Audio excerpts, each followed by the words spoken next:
Welcome to our video explaining simple gravity assists.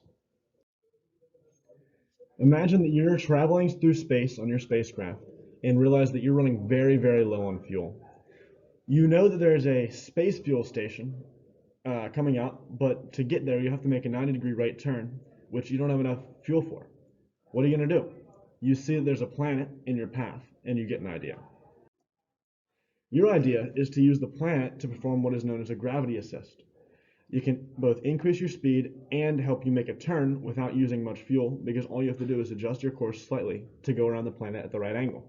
Using this method, you'll be able to use the gravity assist to make it to the space fueling station before you run out of fuel. To better understand gravity assists, one must have an understanding of the concept of momentum and different types of collisions. Momentum is the vector quantity of the mass of the object multiplied by the velocity with which that object is moving. In momentum, there is an idea that momentum is conserved in collisions where all colliding objects are within the system. That means that the momentum before the collision is the same as the momentum after collision. Therefore, there is no change in momentum over the course of a collision. There are also multiple types of collisions, but today we'll be focusing on elastic collisions, an idealized collision where kinetic energy does not change before and after the collision, meaning the initial kinetic energy of the objects is equal to the final kinetic energy of the objects. In the example below, in part 1, we see a wall that is attached to the Earth and therefore is rigid and has an extremely large mass, and we see a ball traveling with a leftward velocity v. When these two collide, there is a very small motion leftwards in the wall because the momentum is conserved and there's leftward momentum at the beginning, and there's only a very small shift in velocity. There's only a very small velocity given to the wall because the wall is so much more massive than the ball. In part 3, we see the ball bounce off with velocity negative v. Well, velocity almost negative v. There is a very small decrease in the magnitude of that velocity due to the velocity of the wall after the collision. To better understand this concept of elastic collisions and conservation of momentum, to help us with gravity assists, we're going to look at a famous experiment called the double ball drop. In this experiment, we start with two balls, one much more massive than the other. In this instance, we use the basketball as our larger ball and a golf ball as our smaller ball, and we're going to drop them on the ground from about the same height. This means that they're both going to approach the ground with velocity v downwards. First, the large ball is going to perform an elastic collision off the ground and end up with velocity v upwards.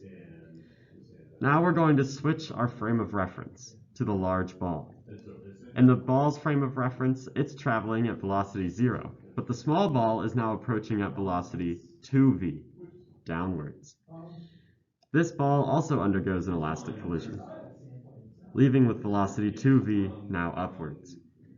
Finally, we're going to switch back into the Earth frame of reference, where each ball gets an additional plus v, because that large ball is still traveling upwards. This leaves our large ball with velocity v and our small ball with velocity 3v, 3 times its initial velocity. This is a massive increase in speed. We have a video here of us performing this experiment outside of our school. On the left, we have a video in slow motion first. Watch the relative velocities of the ball and the direction they're traveling, especially when the golf ball is launched out at the end of the collisions.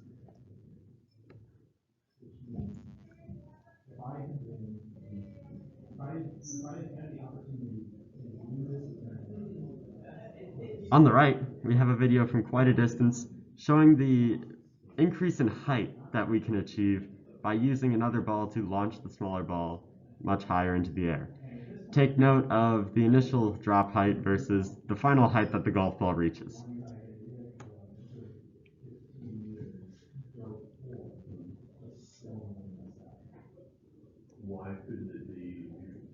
To get a better idea of that, we have a freeze frame here of the maximum height of the golf ball.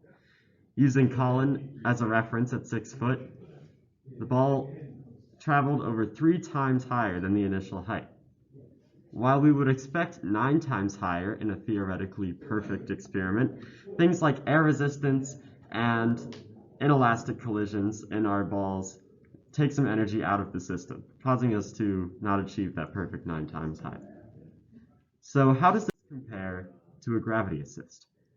Well, in our analogy, the planet and the satellite are similar to our large ball and small ball respectively. The planet is traveling at the satellite with velocity u, the satellite is moving at velocity v. From the planet's frame of reference, it's not moving at all, and the satellite has velocity v plus u. Then, the satellite is going to undergo an elastic collision of sorts, traveling around the planet, but not changing its kinetic energy. This means that it's still going to be moving at velocity v plus u, but this time in a different direction. Now we're going to switch frame of reference, just as we did in the double ball drop experiment. And remember, the planet is still traveling at velocity u because it is so much more massive. This means that the satellite is now moving at velocity v plus 2u. Once again, we see a massive increase in speed. Shown here is a diagram for a gravity assist from the solar frame of reference, where the planet has velocity u. The probe enters with velocity v at angle theta relative to the velocity of the planet. Below the diagram, the velocity v of the probe is broken up into its components, which are shown with trigonometric functions after them as their components. We know from the Pythagorean identity that the magnitude of v2 is the square root of its components squared and then summed, as shown in the top right corner of the video. And from this equation, we can derive the bottom equation for v2, where we can use the initial conditions to solve for the exit velocity of the probe. Some real-life examples of when gravity assists have been used by NASA include the 4 ships shown on the right side of the screen. At the top left of the screen, Voyager 2, which was launched in the 1970s, used gravity assists around Jupiter, Saturn, and Uranus, and eventually got out all the way out to Neptune. Cassini, which is on the bottom left, used 2 gravity assists around Venus and a gravity assist around Earth to reach Jupiter. New Horizons is in the top right, and it used a gravity assist around Jupiter to go all the way out to Pluto. And Messenger, which is in the bottom right, used a gravity assist around Earth, Venus, and did 3 gravity assists around Mercury. These gravity assists were done in such a way that they were used to slow down the probe rather than speed it up, and they were used so that the probe would actually fall onto Mercury. For our example problem for you today, we just have a basic application of that formula we showed you a few slides earlier. Suppose an interplanetary probe approaches Jupiter at 5,000 meters per second relative to the Sun. If the probe performs a gravity assist, entering and exiting at the same angle relative to Jupiter's velocity of 30 degrees, what is the probe's speed after the gravity assist? Take the orbital speed of Jupiter to be 13,070 meters per second. You can pause here to try to work this out for yourself.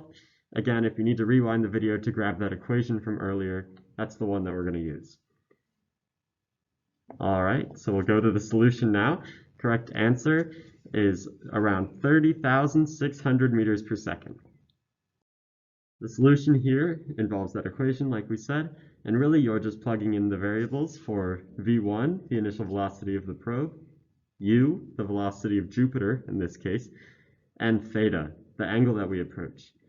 So subbing in these variables, you can use a calculator to do the rest of the work. Don't spend too much time on it. We'll end up with that 30,600. Now you know how to reach that gas station. Thank you for listening to our presentation about gravity assists, and we hope you've learned something useful.